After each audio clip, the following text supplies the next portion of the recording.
The day that the announcement was made, I was announced as being Parliamentary Secretary for FACSIA. Jenny wanted an opportunity to talk with both Julie Collins and myself about areas of responsibility that she may give us, but I was very, very pleased to be given the responsibility of disabilities and carers, a role that I have played in opposition for 3 years. So to Mitch's comment about continuity and having to retrain another shadow minister or parliamentary secretary, I've got to say I probably needed a bit of upskilling, but I think I had the basics from those 3 years of working in opposition. Okay. I'm honoured to have this position at a time, and I think I said it earlier today, at a time which I think is very exciting for people with disabilities in Australia and for the sector. We've got a great piece of work in front of us. I also commend yourselves for the strong single voice message that you've been able to pull together in having this discussion, and I commend you for that and encourage you to continue in that vein. I hope that answers your question. Okay, I'm just going to take a question from Sam at the back, please. Hi, Samantha Jenkinson. This is to the politicians and to the Productivity Commission commissioners. I'm wanting to know, firstly from Jan and Mitch, with Australia's signatory to the United Nations Convention on the Rights of People with Disabilities, I guess many people would see that moving forward with the NDIS is simply a matter of living up to the obligation of that signatory. I'm wondering what your view is on that. And to the commissioners, will the final report be a much stronger link to the UN Convention on the Rights of People with Disabilities in terms of principles and values? Okay. Sorry. Pardon? Do you want to go? Okay. Sure. I might start on that. I'm all for conventions and protocols and documents which Australia signs up to, which affirm and articulate rights, particularly for people with disabilities. But those sorts of documents and protocols don't mean anything if you don't have the money to give effect to decent support, and if you don't have proper structures that can deliver that. So yes, I agree with you that a new national arrangement would help Australia meet those obligations, but I think it's always important to bear in mind with those sorts of international obligations and agreements that they're only as good as the will of the government of the day to commit to proper resources. Do you want to? Jan wants to go. Thanks, Bruce. I'll be brief. I think the Convention on the Rights of People with Disabilities and our responsibilities now that we are a signature to that treaty is something very significant, because along with being a signatory to the to the Convention, we now have the obligation to report, and that's where I think the National Disability Strategy is an extraordinarily important document.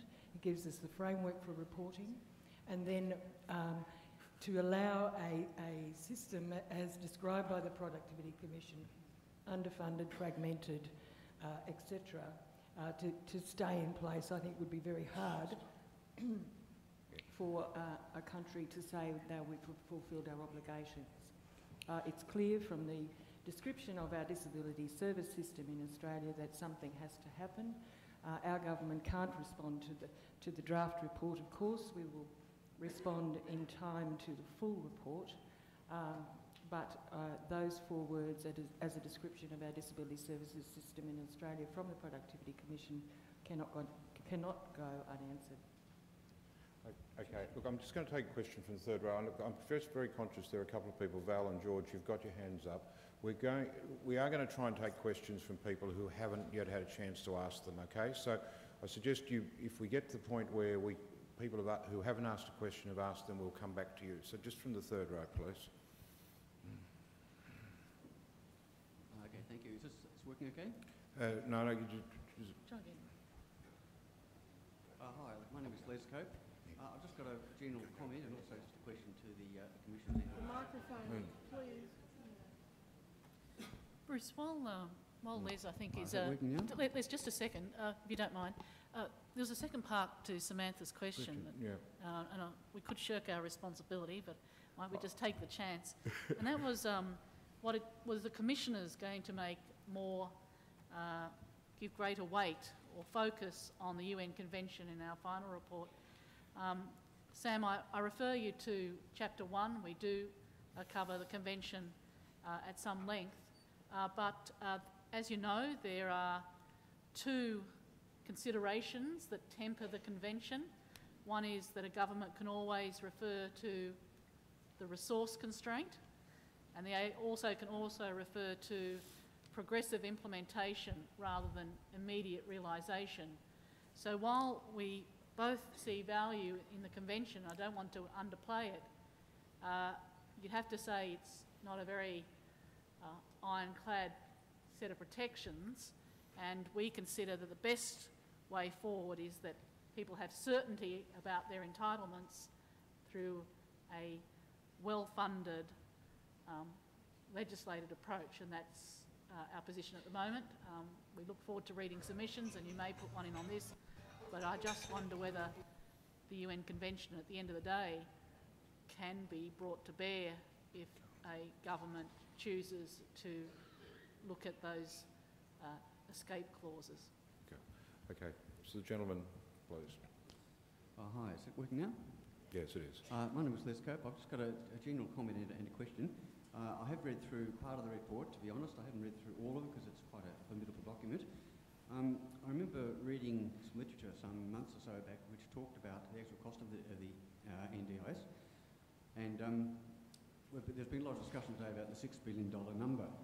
Now, the report that I actually read indicated that if, in fact, parents with children with disability were actually able to leave when their children adolescents becoming young adults, if parents, in fact, were then able to go back into the workforce and, in fact, not actually be dependent on supporting their children, then that, in fact, would be an income that would actually come back into the community, which would actually then, in effect, pay that $6 billion. And I think the report that I read indicated that it would be even up to the extent of about $25 to $25 billion that would actually come back into the community from the money of the parents who would actually then be working.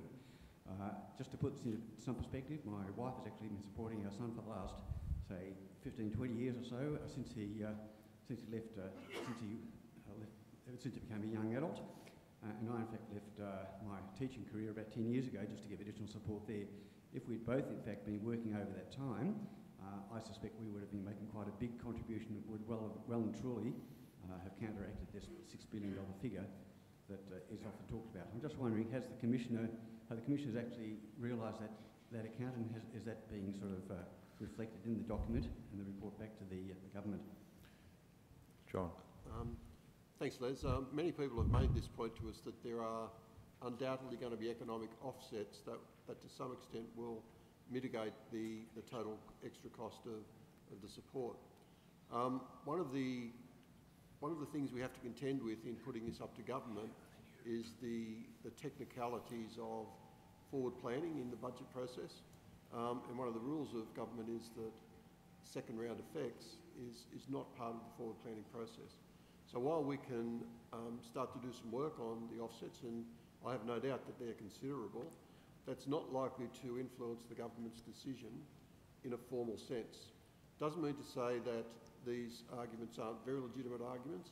It doesn't mean to say that Tier 2 and wider community capacity is not a fundamental requirement to sit alongside the NDIS. Thanks, John. I'm just going to take a question from the left, and then I'm going to go to the right where the microphone is, and then I'm going to come back to the left, okay? Just so everyone knows. Hi, Vanessa Blair from Uralla. I think we all agree that there needs to be a major reform, and I just want to know what I can physically do when I go home tonight to start supporting you guys in making this change.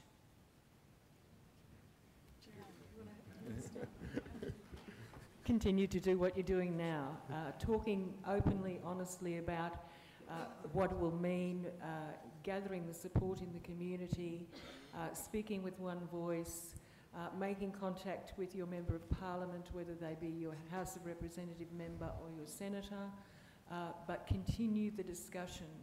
I think we do have a chance for you know, a broader community discussion about disability that is being offered us, not only around the funding arrangements, but about the way we treat people with disability. Now, in the intervening period, since speaking with you, I've been to a community forum on the east side of Melbourne, where once again people are talking about bullying in schools of children with disability, and people are talking about things that I thought we dealt with 30 years ago when we had the International Year. So we do need a big discussion about disability, how we fund it, but also how we include people with disability in our society in a much more generous way. Thanks, Jan. Question from over there on the right. You'll excuse me for not standing up. It's Joanna Nicol. I'm here on behalf of Ideas New South Wales, but I'm speaking as an individual. I want to know what the Productivity Commission have been thinking in terms of means testing entitlements or money that comes through. I have never had any government support for a wheelchair because either my parents or myself earned more than $60,000 a year. So while others I was growing up with were going out for drinks and whatever, I was saving for my wheelchair because $60,000 doesn't go a long way when you've got extra costs. So I'm just wondering whether, I suppose it's a word of caution. If you're going to use means testing, be incredibly generous if you also want to stay alive. Thanks, Leslie. This can be a pretty short answer. I think the Commission has made it fairly clear and strong recommendation that entitlements under the NDIS for reasonable support would not be means tested. Thanks, John. Probably don't need to say anything more than that. I don't think so, John. I think it's unequivocal in the report. I've just been asked to talk about why, and the why again is pretty simple. That the need for support and the ability and opportunity to participate fully in the community is we see as a fundamental human right. If I could just add, John, I think there is a comment in the report, and correct me if I'm wrong, that when people reach the age of 65 and therefore in terms of their age are part of the aged care system, given that the aged care system is means tested, then people would be means tested, but there's an expectation that people who've been in the system all their lives and hence have not had an opportunity to accumulate much would not be means tested out. It would only apply to people, for example, who acquired a disability just before the age of 65. Is that correct? Okay. Thanks, John. Okay, question from the left, please. Lynn Strathy. I'm on Carers Australia Board and President of Carers Northern Territory, and I chaired Darwin City Council's Disability Advisory Committee. I've got two questions. This morning, I think I heard that on May the 1st there were some changes made to the Australian standards for building. So I'm wondering if our National Disability and Carers Insurance Scheme actually includes legislative changes that would make sure that those with disabilities had choices of where they could live. Because I can tell you in Darwin that there's a building boom, lots and lots of flats are being made. Those apartment blocks have got parking on the ground floor, and then there's 3 stories of flats and there's stairs. They simply do not have elevators in them. Now this seems to me something that can be done almost immediately, but it is restricting the choices of those people with disabilities because they can't get appropriate housing because the buildings simply don't exist. And I can tell you there's a lot of us in hotels now that are inappropriately inclusive with their accessibilities. So I'm hoping that this is an umbrella thing that will actually mean personal empowerment and choice on those sorts of public